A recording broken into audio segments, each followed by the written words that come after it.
চৌধুরী স্যারকে তার প্রধান অতিথির বক্তব্য রাখার জন্য বিনীত অনুরোধ জানাচ্ছি।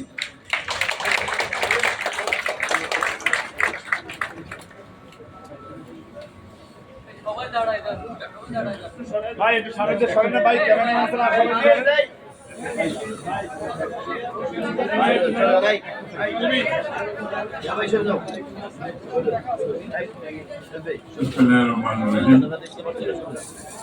ঢাকা ট্যাক্সিস বার অ্যাসোসিয়েশনের আজকে নতুন কার্যনির্বাহী কমিটির অভিষেক 2025 অনুষ্ঠানের সভাপতি,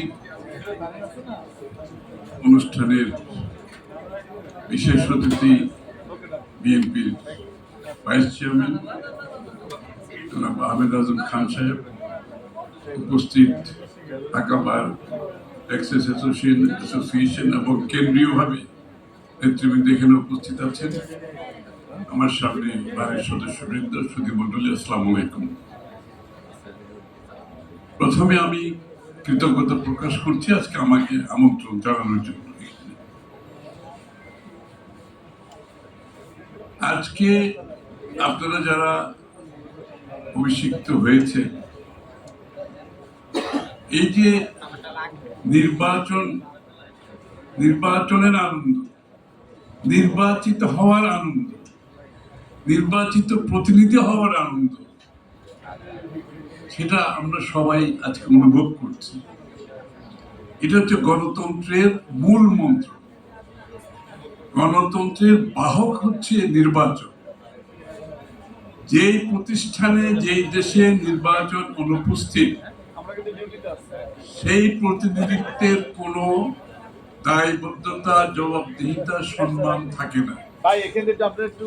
আজকে আপনারা দীর্ঘ সময় পরে হলেও যে কাজটা করতে পেরেছেন তার জন্য আপনাদেরকে অভিনন্দন জানাচ্ছি।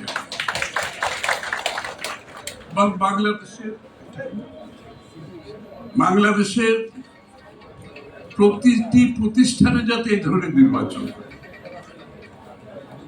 আর বাংলাদেশের নির্বাচনের ব্যাপারে তো বলার প্রয়োজন নেই, সেটা একটা দীর্ঘ বক্তৃতা দিতে হবে এবং এই ধারা অব্যাহত রাখতে হবে। গণতন্ত্রের একমাত্র উপায় হচ্ছে গণতান্ত্রিক প্রক্রিয়ার মাধ্যমে নির্বাচনের পর নির্বাচন করে যেতে হবে। এটা হচ্ছে একটা কারেকশন প্রসেস। এই যে একটা প্রতিষ্ঠানের মধ্যে, একটা দেশের মধ্যে একটা কারেকশনের প্রসেস থাকতে হবে। আমি একটা চাই, আপনি একটা চান, আরেকজন একটা চাই, সবাই চায়ও পাওয়া আছে এখানে, কিন্তু এটার একমাত্র পথ হচ্ছে, চাওয়া পাওয়ার সমাধান হচ্ছে আপনি আপনার মেম্বারদের কাছে যাবেন, আপনার দেশের মানুষের কাছে যাবেন, আপনার ম্যান্ডেট, আপনি কি করতে চান, আপনার ম্যান্ডেটের সাথে আপনার মেম্বারদের, বাংলাদেশের জনগণের যদি মিল থাকে তাহলে আপনি নির্বাচিত হবেন। এবং এইখানে হচ্ছে মানুষের চিন্তার প্রতিফলন ঘটানোর একটা সুযোগ। It's a correction process. It is a filtration process. এই প্রসেসের মধ্যে ফিল্টারেশন হয়, যে খারাপ মানুষগুলো আস্তে আস্তে, হয়তো এক নির্বাচনে হয় না, দ্বিতীয় নির্বাচন, চতুর্থ, তৃতীয়, চতুর্থ নির্বাচন হতে হতে একটা এডুকেশন হয়। নির্বাচন ইজ অলসো এন এডুকেশন। এই যে নির্বাচন প্রক্রিয়ার মাধ্যমে আমরা যারা নির্বাচিত হয়, যারা নির্বাচিত করে, এই যে কারেকশন প্রসেস এন্ড ফিল্টারেশন প্রসেসের মাধ্যমে একটা সঠিক নির্বাচিত প্রতিনিধিরা ক্রমান্বয়ে আসতে থাকে, বাড়তে থাকে এবং প্রতিনিধিত্বশীল এবং আস্থাশীল, সৎ, যোগ্য মানুষগুলো উঠে আসার একটা সুযোগ থাকে। এটা আমাদেরকে অব্যাহত রাখতে হবে, এই প্রক্রিয়াটা। আপনাদের বারের অনেকে বক্তব্য রেখেছেন, অনেক সমস্যার কথা বলেছেন। সব সমস্যার সমাধান আজকের সবাই তার হবে না। কিছু কিছু বিষয়ে আমি আজম ভাইয়ের সাথে আলাপ করতেছিলাম, যে একটা বিষয়, যে বার কাউন্সিলের ব্যাপারে আমি জিজ্ঞেস করতেছিলাম, বার কাউন্সিলটা হতে বাধা কোথায়? আপনারা কোথায় ফিল করছেন যে বার কাউন্সিল হচ্ছে না কেন? Tax bar council, sorry tax bar council, taxes bar council. হ্যাঁ,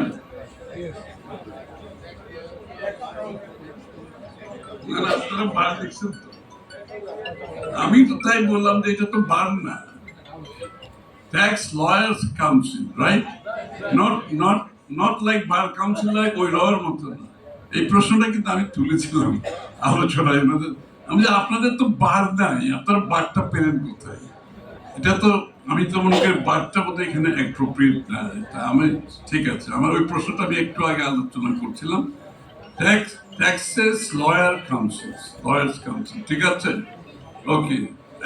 একটা জিনিসটা স্ট্রেট করলাম, এটারই আর কনফিউশন নেই। সুতরাং আমি মনে করি যে প্রত্যেক প্রফেশনে আপনার অ্যাক্রেডিটেশন বলেন, আপনার যোগ্যতার ভিত্তিতে মেম্বারশিপ বলেন, প্রফেশনালিজমের ডেভেলপমেন্টের কারণে বলেন, এবং ট্রান্সপারেন্সি, যে কোনো প্রফেশনে একটা ট্রান্সপারেন্সি দরকার, স্বচ্ছতা দরকার, একটা ওভারসাইট দরকার।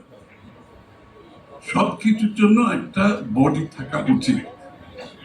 তো আমি মনে করি সব বিষয়ে আমি ব্যক্তিগতভাবে কনভিন্সড যে বার কাউন্সিল আছে, বিভিন্ন সংগঠনের তাদের নিজস্ব বডিগুলো আছে, তো সেখানে আমি কোনো সমস্যা দেখতে পাচ্ছি না এই বিষয়ে, যে কেন taxes council, taxes lawyers council, taxes lawyers council হওয়ার প্রয়োজনীয়তা শুধুমাত্র আপনাদের জন্য না, এটার প্রয়োজনীয়তা হচ্ছে আসলে পুরো এই আপনাদের প্র্যাকটিসটার মধ্যে একটা স্বচ্ছতা এবং প্রফেশনালিজম ডেভেলপ করার জন্য, এবং আস্থার একটা ব্যাপার আছে। কিন্তু আস্থাটা আসে এরকম একটা প্রক্রিয়ার মাধ্যমে। যখন একটা প্রফেশন ডেভেলপ করে তখন কিন্তু সব স্তরের মানুষের একটা আস্থার ওইখানে ব্যাপার আছে। তো তার সবকিছু মিলিয়ে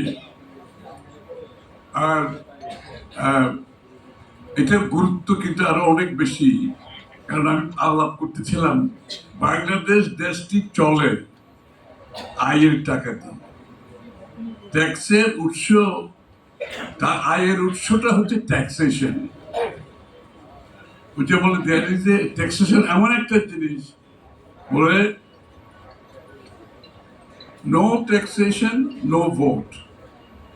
আমেরিকাতে একটা স্লোগান ছিল যে আমি ট্যাক্স দিচ্ছি, আমি আমার ভোটাধিকার নিশ্চিত করতে হবে। অর্থাৎ ট্যাক্সেশন এন্ড ভোটাধিকার একটার সাথে একটা অঙ্গাঙ্গিভাবে জড়িত। সুতরাং সবচেয়ে বড় কথা হচ্ছে ট্যাক্সের আয়ের মাধ্যমে একটি দেশ পরিচালিত। এই যে আমরা বাজেট যেটা তৈরি করি এবং দেশের উন্নয়নের কর্মকাণ্ড করি, জনগণের সেবার জন্য যে পয়সাগুলো ব্যয় করে রাষ্ট্র, সব কিন্তু ট্যাক্সের টাকায় হয়। সুতরাং এই ট্যাক্সেশন সিস্টেমটাকে আপনি সঠিকভাবে প্রফেশনালি স্বচ্ছতার সাথে পরিচালনার জন্য আমাদের একটা কি বলবো, আমি বলি সেফটি বাল্ব একটা দরকার আছে। তো আমার মনে হয় এটার প্রয়োজনীয়তা সম্বন্ধে আমার কোনো এই মুহূর্তে আমার কোনো সন্দেহ নেই। আমি মনে করি এটা আমরা আগামী দিনে। আর দ্বিতীয় কথা হচ্ছে, আমি আপনারা বলছেন জায়গা একটা দালান ভবন, ঠিক আছে, তো এটা বোধহয় এটা তো সরকারের আসলে যদি আপনার জনগণ নির্বাচিত করে বাংলাদেশ জাতীয়তাবাদী দলকে, জায়গা তো অনেককে দেওয়া হয়, অনেক অর্গানাইজেশনকে দেওয়া হয়, এটা এমন বড় বিষয় বলে আমি মনে করি না। তবে আমি একটা জিনিস মনে করি, সেটা হচ্ছে সবকিছু সরকার থেকে না নিয়ে আপনারা একটা ম্যাচিং ফান্ডের ব্যবস্থা করবেন নিজের টাকা দিয়ে, ঠিক আছে? না এটা হচ্ছে টাকার জন্য না। আপনারা তো 30-40 হাজার মেম্বার আছে, তাই না? আপনারা যদি 500 টাকা করে দেন, কত টাকা হিসাব করে দেখেন, এটা তো ইস্যু না। 500 টাকা বড় কথা না, এটা হচ্ছে আপনার একটা কমিটমেন্ট, এটা আপনার অর্গানাইজেশন। কিন্তু সুতরাং সবকিছু আরেকজন করে দেবে, সরকার করে দেবে, এটা ঠিক আছে সরকারের পায়, কিন্তু আপনার তো একটা কমিটমেন্ট লাগবে। এই যে আমাদের সব জায়গায় বাইরের থেকে সবকিছু করে দেওয়ার একটা টেন্ডেন্সি ডেভেলপ করছে, এটা আবার ভালো। হ্যাঁ, মানে এই তো ভালো কথা। এইটা হচ্ছে স্পিরিট, এই স্পিরিটটা থাকা উচিত না। আপনাদেরও তো একটু আত্মসম্মানের ব্যাপার আছে, তাই না? আপনাদের নিজস্ব সম্মানের ব্যাপার আছে। আপনারা কেন চাইবেন সব? আপনারা তো সবাই ইনকাম করেন, তাই না? আপনারা তো ইনকাম করেন, আপনারা তো কন্ট্রিবিউট করে নিজেরা করতে পারেন, জায়গা হয়তো সরকার দিতে পারে, ঠিক আছে।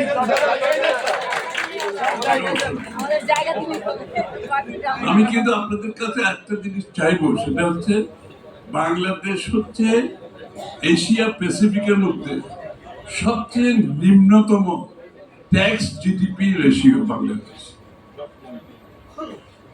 বাংলাদেশের ট্যাক্স সবচেয়ে কম পুরো এশিয়া প্যাসিফিকের মধ্যে। একটা হিসাব বেড়েছে, আজকেই দেখলাম, আজকেই পড়লাম যে এশিয়া প্যাসিফিকের মধ্যে বাংলাদেশের ট্যাক্স জিডিপি রেশিও লোয়েস্ট, অর্থাৎ ট্যাক্স কালেকশন এত কম যে আমরা সবাই নিচে। বাংলাদেশের অর্থনীতি তো সবাই নিচে না, বাংলাদেশের অর্থনীতি তো একটু ভালো জায়গায় আছে। শেখ হাসিনা তার দলের লুটপাটের পরেও আমরা যে জায়গায় আছি এখন, আমরা অনেক এত খারাপ জায়গায় না, আপাতত একটু কষ্টের মধ্যে আছি। ব্যাংক খালি, শেয়ার বাজার খালি, সব কিছু থেকে নিয়ে গেছে। কিন্তু আমরা অর্থনীতি হিসাবে এটা বিএনপি 7.06% গ্রোথ রেট দেখে আমরা গিয়েছি কিন্তু লাস্ট সরকার থেকে। এবং এই গ্রোথ রেটের কার্ভটা ছিল ঊর্ধ্বমুখী। এইভাবে লুটপাটের পরও যে জায়গায় আমরা রেখে গেছি, এটা একেবারে দেশকে একেবারে ধ্বংস করতে পারি নাই, যেহেতু আমরা অর্থনীতিকে সেই জায়গায় রেখে এসেছিলাম।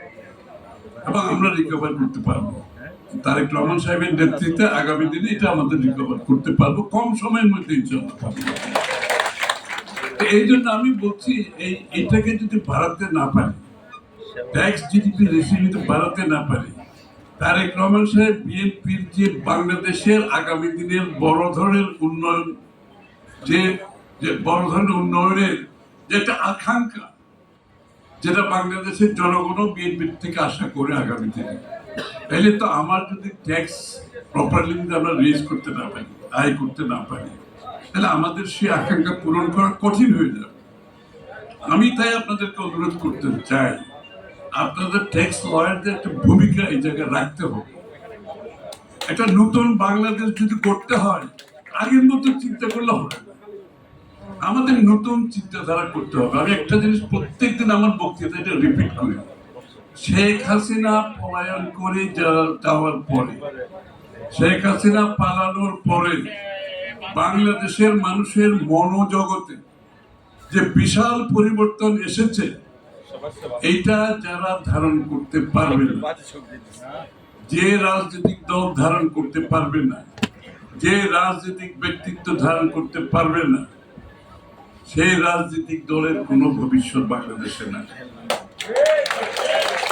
সেই রাজনীতির ব্যক্তিরও কোনো ভবিষ্যৎ বাংলাদেশে নাই। সুতরাং এই যে এত বড় বাংলাদেশের মানুষের মনোজগতের পরিবর্তন আমাদেরকে ধারণ করতে হবে। এখন এটা যদি খালি পলিটিশিয়ানরা ধারণ করে, সেটা তো হবে না। পলিটিশিয়ান তো মাস্ট, পলিটিশিয়ানকে ধারণ করতে হবে, দলকে ধারণ করতে হবে, কিন্তু আপনাদেরকেও তো ধারণ করতে হবে। পলিটিশিয়ানরা তো একা দেশ বানায় না, তাই না? পলিটিশিয়ানের শক্তি আসে কোত্থেকে? রাষ্ট্রের শক্তি আসে কোত্থেকে? জনগণের কাছ থেকে তো শক্তিটা আসে। জিয়া রহমান সাহেব কি বলেছেন, সব শক্তির উৎস তো জনগণ, তাই না? এইখানে ট্যাক্স বারের আপনারা যারা আছেন, ট্যাক্স লয়ার্স অ্যাসোসিয়েশন আপনারা যারা সদস্য আছেন, আপনাদেরকে একটা ভূমিকা এখানে পালন করার জন্য আমি অনুরোধ করে যাচ্ছি। আপনারা ট্যাক্সেশন সিস্টেমকে নতুন লেন্সের মাধ্যমে, নতুন চশমা দিয়ে দেখতে হবে। আগের মতো ট্যাক্সেশন বিষয়টা কিন্তু দেখলে চলবে না। আমরা কিন্তু ট্যাক্সে অনেক পরিবর্তন নিয়ে আসবো ইনশাআল্লাহ আগামী দিনে, অনেক পরিবর্তন দেখতে পারবেন, বড় ধরনের পরিবর্তন। পরিবর্তন মানে এটা ট্রান্সফরমেশনাল চেঞ্জ হবে, ট্রান্সফরমেশনাল চেঞ্জ। কিন্তু তার সাথে আপনাদের সহযোগিতা ছাড়া এটা বাস্তবায়ন করা যাবে। হ্যাঁ,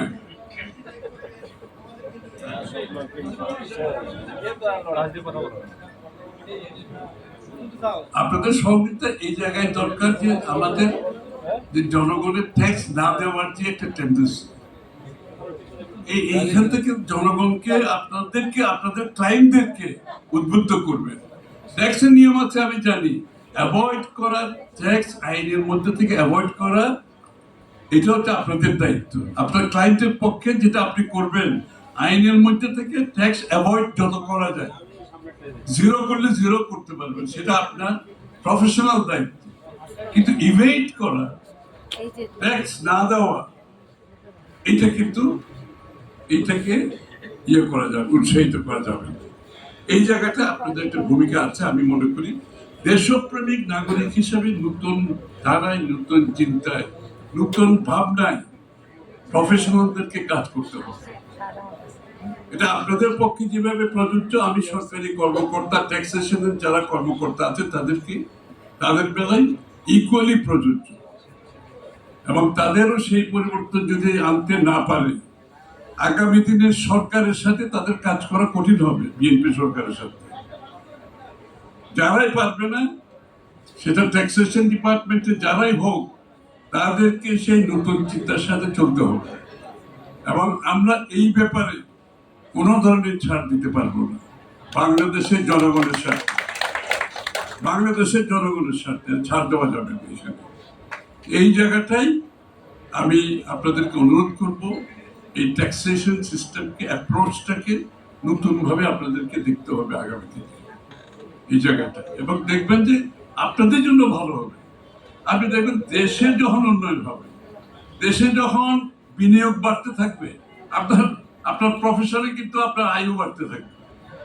আমরা খুব শর্ট টার্মে দেখি তো সবকিছু রাত্রির মধ্যে সব খেয়ে ফেলতে চাই, কালকের মধ্যে সব আমাকে বড় করে যেতে হবে, পরশুর মধ্যে আমাকে BMW গাড়ি চালাতে হবে। এই যে একটা মন মানসিকতা হয়ে গেছে, এটা ক্রমান্বয়ে সবাই এইটার পিছনে দৌড়াতে হয় না। আপনি সিস্টেমটাকে প্রপারলি করেন, আপনি সিস্টেমটাকে ঠিক মতো করেন। যদি বাংলাদেশের রেভিনিউ কালেকশন হয়, যদি দেশের গ্রোথ বাড়ে, প্রবৃদ্ধি বাড়ে, ডেভেলপমেন্ট বাড়বে, বিনিয়োগ বাড়বে, আপনাদের আয় কারোর পিছনে দৌড়তে হবে না, আপনার পকেটে আসবে, কারোর পিছনে দৌড়ানোর দরকার হবে না। এইখানে এই জায়গাটায় আমাদের চিন্তার বড় একটা অভাব হয়ে গেছে। আগামী দিনে আমাদেরকে সবাইকে চিন্তা করতে হবে যার যার অবস্থান থেকে। এখন আমার বক্তব্য শেষ করার আগে, ওটা তো হয়ে গেল না, ট্যাক্স লয়ার্স কাউন্সিল হলো, জায়গা হলো, এখন আর কি বাকি আছে? আর তো কিছু বাকি নেই আপনাদের। আজকে অধিকার গেলাম না, এখন একটু দেশের রাজনীতি সম্বন্ধে একটা কথা বলে আমি শেষ করে দিচ্ছি। অনেকক্ষণ সময় হয়ে গেছে। কোনো মিটিং আমি ব্যক্তিগতভাবে মনে করি 1 ঘন্টার বেশি হওয়া উচিত। কোনো মিটিং, এই আমাদের একটা অভ্যাস খারাপ হয়ে গেছে, ঘন্টার পর ঘন্টা বক্তৃতা। আচ্ছা, কে কার বক্তৃতা শুনে? কেউ এখানে শুনে, কেউ শুনে খামাখাই। এগুলোর থেকে বেরিয়ে আসতে হবে। আমার কি দরকার এতক্ষণ বক্তৃতা দেওয়ার? এই যে সাইকোলজিস্টরা বলে মানুষের ধৈর্য নাকি 7 মিনিট, বক্তৃতা শোনার ধৈর্য 7 মিনিট, অনলি 7 মিনিট। এরপরে ও সুইচ অফ করে দিয়েছে, কিন্তু আপনি বলেই যাচ্ছেন। যাদেরকে বলছিল তো সুইচ অফ করে দিয়েছে, ওরা সুইচ অফ, কিন্তু আপনি বলে যাচ্ছেন। তো লাভটা কি আছে? খামাখা ওয়েস্ট অফ টাইম, আপনার সময় নষ্ট, যারা আছে ওদের সময় নষ্ট। এই জন্য এই জিনিসগুলো আমি আপনাদেরকে এগুলো বলছি কেন, আমার আসলে পরিবর্তন কথা আমরা বলি, কিন্তু আমরা পরিবর্তন হই না। আমরা কিন্তু বলি পরিবর্তন, কিন্তু আমি নিজে পরিবর্তন হব না। আমি একটা মাইক্রোফোন পেলে বলতেই থাকবো। এটা তো হবে না, কেউ শুনছে না তো, কেন বলছেন? এটা রাজনীতিবিদদের বেলায় প্রযোজ্য, সবার বেলায় প্রযোজ্য। আমি শেষ করছি এই কথাটা বলে যে আমাদের বাংলাদেশের বর্তমান প্রেক্ষাপটে আজকে আমি বিগত শেখ হাসিনা, এগুলো তো আর বলে লাভ নাই সমালোচনা করে, বিগত দিন এগুলো আপনারাই বলেছেন। তো আমরা তো ওগুলো বলে সমালোচনা না করে একটু ভবিষ্যতের কথা বলি, যে বাংলাদেশে এখন একটা নির্বাচনের দিকে যাচ্ছে। ফেব্রুয়ারির প্রথমার্ধে লন্ডনে তারেক রহমান সাহেবের সাথে ডক্টর ইউনূসের যে সভাটি হয়েছে, আমি উপস্থিত ছিলাম সেখানে। সেখানে ফেব্রুয়ারির প্রথমার্ধে নির্বাচনের সিদ্ধান্ত হয়েছে। আমরা একটি যৌথ বিবৃতি দিয়েছি, আমি সহ প্রেস কনফারেন্স করে যৌথ বিবৃতি দিয়েছে। প্রথমার্ধে ইনশাআল্লাহ নির্বাচন হবে ফেব্রুয়ারি। এখন সমস্যাটা হচ্ছে এই এই এই এই সিদ্ধান্ত আসার পরে যারা বাংলাদেশের নির্বাচন চায় না তাদের তো একটা সমস্যা হয়ে গেল। তারা তো আশা করেছিল তো এটা তো চলতেই থাকবে, আর এটা যতদিন চলবে তত লাভ, তত লাভ। আর কি লাভ সেটা তো আপনাদের বলার দরকার নেই, আপনারা বুঝেন কার কি লাভ এখানে। একমাত্র ক্ষতি হচ্ছে বাংলাদেশের জনগণের, ক্ষতি হচ্ছে গণতন্ত্রের, ক্ষতি হচ্ছে বাংলাদেশে একটা অনির্বাচিত সরকার দ্বারা পরিচালিত হবে, যেখানে জনগণের কোনো দায়বদ্ধ নেই, জবাবদিহি নেই, যেখানে কিছুই কাজ করবে না। স্বাভাবিক একটা ইন্টেরিয়ম মানে তো ইন্টেরিয়মে, ইন্টেরিয়মের আর কোনো অর্থ নাই। ইন্টেরিয়ম অর্থ হচ্ছে ইন্টেরিয়ম, হ্যাঁ, অন্তর্বর্তীকালীন, এর বাইরে তার কোনো অর্থ নেই। অন্তর্বর্তীকালীন মানে এই সময়ের মধ্যে কেউ কোনো দায়িত্ব দিচ্ছে না বাংলাদেশে। সরকারি কর্মকর্তারা কাজ করছে না, পুলিশ কাজ করছে না, কোনো সিদ্ধান্ত নাই, কোনো বিনিয়োগ হচ্ছে না। তার মানে কি অর্থনীতি ক্রমান্বয়ে নিজের দিকে যাচ্ছে। আপনাদের প্র্যাকটিসও নিশ্চয়ই এরকম অবস্থায়, কোনো ভালো অবস্থায় থাকার কারণ নাই। আর ইনকাম থাকলে না ইনকাম ট্যাক্স দেবে, তারপর আপনার ব্যবসা হবে। যেখানে বিনিয়োগই হবে না, তো ব্যবসা করতে হবে, কারোর কিছু হচ্ছে না এখানে, আর প্রতিদিন নিম্নগামী। এখান থেকে তো বের হতে হলে এই যে ক্ষতিটা, যারা কিছু গুটি গুটি কত কয়েক গোষ্ঠী, ছোট একটা গোষ্ঠী লাভবান হচ্ছে, আমি তার বলার দরকার নেই কারা লাভবান হচ্ছে, আপনারা বুঝে দেখলো।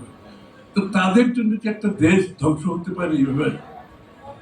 যে গণতন্ত্রের জন্য আমরা হাজার হাজার মানুষ জীবন দিয়েছে, ত্যাগ করেছে, জেলের মধ্যে চিকিৎসার অভাবে আমার সামনে মৃত্যুবরণ করেছে, চিকিৎসা দেওয়া হচ্ছে না, আমি দেখছি আমার সামনে জেলখানায় মরে যাচ্ছে।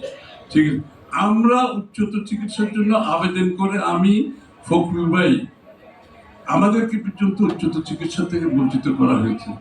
জেলখানায় আমার একটাই ভয় ছিল, খালি আমার আর কোনো ভয় না। আমি এক্সারসাইজ করেছি, বই পড়েছি, সময় কাটানোর চেষ্টা করেছি। আমার খালি একটা ভয়, যদি কোনো গুরুতর রোগ হয় আমাকে এরা চিকিৎসা দেবে না, আমি চিকিৎসার অভাবে মরে যাব, এইটা হলো আমার একমাত্র ভয়। আমার সামনে মরে যাচ্ছে, আমি দেখছি আমাদের দলের ছেলেরা মারা গেছে, চিকিৎসা দিচ্ছে না। বেগম জিয়াকে যেখানে চিকিৎসা দিচ্ছেন, আপনি বুঝতে পারছেন না। সুতরাং এই যে ত্যাগ স্বীকার করেছে আমাদের হাজার হাজার নেতা কর্মী, লক্ষ লক্ষ লোক বিনা আপনার মিথ্যা মামলার শিকার হয়েছে। এটা কোনো, এই ক্ষতি আমি বলেও তো শেষ করতে পারবো না। পুলিশের কাস্টডিতে মৃত্যুবরণ করেছে কি জন্য? বাংলাদেশের মানুষের মালিকানাটা ফিরিয়ে দেওয়ার জন্য, আর কোনো কিছু না। এবং বাংলাদেশের মালিক যারা, তারা সিদ্ধান্ত নেবে দেশ কোথায় যাবে, কি পরিবর্তন হবে। মাঝখান থেকে কিছু লোক এসে জনগণের কোনো ম্যান্ডেট ছাড়া তারা যদি বলে তাদের মতো সিদ্ধান্ত দিয়ে দেশের পরিবর্তন করবে, এটা কি গ্রহণযোগ্য হতে পারবে কোনোদিন? এটা তো হয় না। সুতরাং এই নির্বাচনকে বাধাগ্রস্ত করার জন্য আপনারা দেখবেন এটা একটা প্রক্রিয়া। আরেকটা হচ্ছে এই ঘটনাগুলো যে ঘটতেছে এখন, এই যে রাস্তাঘাটে কিছু কিছু হত্যাকাণ্ড হচ্ছে এদিক সেদিক, তো হত্যাকাণ্ড হচ্ছে, এটার বিচার হবে, ইনকোয়ারি হবে, ঠিকই আছে, কিন্তু এটাকেও একটা বিশাল ভাবে সামনে এনে নির্বাচনী প্রক্রিয়াকে বাধা করার চেষ্টা করা হচ্ছে। মানে উদ্দেশ্য একটাই, শেখ হাসিনার প্রজেক্ট ছিল বাংলাদেশের মানুষের ভোট কেড়ে নেওয়া। এটা প্রজেক্ট, এটার নাম আমি দিয়েছিলাম, আপনাদের মনে আছে মতো আমার বক্তৃতায়, তখন আমি প্রায় বলতাম ওনার প্রজেক্ট হচ্ছে বাংলাদেশের মানুষের ভোট কেড়ে নেওয়া। এই প্রজেক্টে যা যা করা সব করেছে, গুম খুন হত্যা সহ সব এই প্রজেক্ট। এখন যে নতুন প্রজেক্ট আপনারা দেখতে পাচ্ছেন, সেটা হচ্ছে ইলেকশন বন্ধ করে দেওয়া। এটা আমরা আরেকটা প্রজেক্ট, আর কি হাসিনার পর একটা নতুন প্রজেক্ট হচ্ছে ইলেকশন বন্ধ করে দেওয়া। তাহলে বন্ধ করতে হলে যা যা করে সব করতে হবে। কতক্ষণ সংস্কারের কথা, কতক্ষণ সনদের কথা, কতক্ষণ এই যে বিএনপি এইটা হচ্ছে সেটা ঘুরতেছে, এই প্রত্যেক বিষয় নিয়ে দেশে হট্টগোল লাগিয়ে দেবো। এটা হট্টগোল তো লাগাচ্ছে ভালো কথা, কিন্তু এমন অশালীন অসাংবিধানিক উস্কানিমূলক বক্তব্য একটা বাংলাদেশের রাজনৈতিক সংস্কৃতিকে আবারও সেই শেখ হাসিনার সংস্কৃতি ফিরিয়ে দেওয়ার চেষ্টা হচ্ছে। আমরা চাই বাংলাদেশে একটি সহনশীল, পরস্পর সম্মান বোধ রেখে ভিন্ন মত পোষণ করেও আমি আরেকজনের মতকে সম্মান দেখাইতে আমার কোনো অসুবিধা নেই। ভিন্ন মত পোষণ করেও সম্মান তো দেখানো যায়। সহনশীল হতে হবে, সহ অবস্থান থাকতে হবে। এই সংস্কৃতি বিএনপি প্রবর্তন করার কাজে প্রতিনিয়ত চেষ্টা করছে, আপনারা দেখতে পাচ্ছেন। আমরা কিন্তু এত বড় দল হয়েও আমরা কিন্তু কোনো ধরনের প্রতিক্রিয়া দেখাচ্ছি না। তারেক রহমান সাহেবের বক্তব্য একটাই, যে আমাদেরকে সহনশীল হতে শিখতে হবে, আমাদেরকে আরেকজনের মতের প্রতি শ্রদ্ধা জানাতে হবে, দ্বিমত পোষণ করেও শ্রদ্ধা জানাতে হবে, সম্মান জানাতে হবে। বাংলাদেশে একটা নতুন রাজনৈতিক সংস্কৃতি চালু করতে হবে। শত সংস্কার করে বাংলাদেশ এগিয়ে যাবে না যদি রাজনৈতিক সংস্কৃতি আমরা বদলাতে না পারি। যেই কাজটা আমরা সকলে মিলে করার চেষ্টা করছি, তার মধ্যে এরা আবার নতুন ভাবে সেই সাংঘর্ষিক রাজনীতি, অশালীন বক্তব্য, আবার শেখ হাসিনা যেগুলো করত, অশালীন বক্তব্য, অসম্মানজনক বক্তব্য, কর্মকাণ্ড, উস্কানিমূলক বক্তব্য দিয়ে আবার বাংলাদেশের রাজনৈতিক সংস্কৃতিকে তারা ধ্বংস করার চেষ্টা করছে। আপনারা কেউ সেখানে এই ফাঁদে পা দেবেন না। আমরা আমাদের পথে চলব, সেই পথ সহনশীল হতে হবে, অপরের মতের প্রতি দ্বিমত জানিয়েও সম্মান জানাতে হবে, সহ অবস্থান করতে হবে। তাহলেই রাজনীতি, দেশ, গণতন্ত্র সুরক্ষা পাবে। শত সংস্কারও কিছু হবে না যদি রাজনৈতিক সংস্কৃতি আমরা বদলাতে না পারি। বিএনপি সেখান থেকে এতটুকু সরে দাঁড়াবে না। আমি আপনাদের পরিষ্কারভাবে বলছি, আমাদের রাজনীতি হবে সহনশীল, আমাদের রাজনীতি হবে পরস্পর সম্মানবোধ, আমাদের রাজনীতি হবে আরেকজনের মতের সাথে দ্বিমত পোষণ করেও সম্মানবোধ। সেই দিকে বিএনপি চলছে, চলবে, সেখান থেকে সরানো যাবে না। যতই অশালীন বক্তব্য দেয়, যতই অসাংবিধানিক বক্তব্যে দুষ্কানিমূলক, আমরা কিন্তু সেই দিকে যাব না। আমরা আমাদের পথে চলব। নতুন বাংলাদেশ করতে হলে সেই দিকে আমাদেরকে যেতে হবে। আমাদের অনেক বড় প্রোগ্রাম আছে ইনশাল্লাহ আগামী সরকারে যদি আমাদের জনগণ নির্বাচিত করে। তারেক রহমান সাহেবের যে আকাঙ্ক্ষা দেশকে নিয়ে, অভাবনীয় চিন্তা, বাংলাদেশের কমপ্লিট একটা ট্রান্সফরমেশনাল পরিবর্তন আমরা আনতে যাচ্ছি ইনশাআল্লাহ আপনাদের জন্য। এবং সব ক্ষেত্রে, প্রতিটি ক্ষেত্রে, শুধু অর্থনীতি, রাজনীতি, সমাজনীতি, বহির্বিশ্বে আমাদের অবস্থান, দেশের ভিতরে আমাদের সংস্কৃতি সহ সবকিছু আমাদের নিজেদের মতো করে আমরা গড়ে তুলব। আপনারা সবাই, কোন সরকার একা কিছু করতে পারবে না, আমি আগেও বলেছি। আপনাদের কিন্তু সবাইকে এগিয়ে আসতে হবে। সরকারের দিকে তাকিয়ে থাকবে না, সরকার সব করে দেবে, এটা হবে না। আজকের অবস্থানে যেটা আছে, এখানেও আমাদের খান সাহেব বলেছেন, আজকের যে অবস্থান আছে, এখানে কিন্তু আপনাদেরকে এগিয়ে আসতে হবে, দেশটাকে যাতে নির্বাচনের দিকে আমরা নিয়ে যেতে পারি। আপনাদের সকলকে ভূমিকা পালন করতে হবে, সামাজিকভাবে, রাষ্ট্রীয়ভাবে, প্রফেশনে, সব জায়গায় এই কথাগুলো পরিষ্কারভাবে বলে ভূমিকা পালন করতে হবে। তাহলে আমরা দল হিসাবে কাজ করতে পারবো, রাষ্ট্র হিসাবে, সরকার হিসেবে কাজ করতে পারবো। ভূমিকা অত্যন্ত গুরুত্বপূর্ণ। আমি গণতন্ত্র মানে কাউকে নির্বাচিত করে আমার দায়িত্ব শেষ, সেটা কিন্তু রাজনীতি হতে পারবে না। সকলের সক্রিয় ভূমিকা, পলিটিক্যাল মাসল হচ্ছে জনগণ। সেই কাজটা আপনাদের সকলকে করতে হবে। আমি এই অনুরোধটা রাখলাম, সক্রিয় থাকতে হবে, সক্রিয়ভাবে অংশগ্রহণ করতে হবে নির্বাচন পর্যন্ত। নির্বাচনের পরেও একজন নাগরিক, একজন পেশাদার হিসাবে আপনাদের সকলকে দায়িত্ব পালন করে বাংলাদেশি জাতীয়তাবাদের চিন্তা চেতনায় ঐক্যবদ্ধভাবে এই দেশটা করতে হবে। সবাইকে ধন্যবাদ।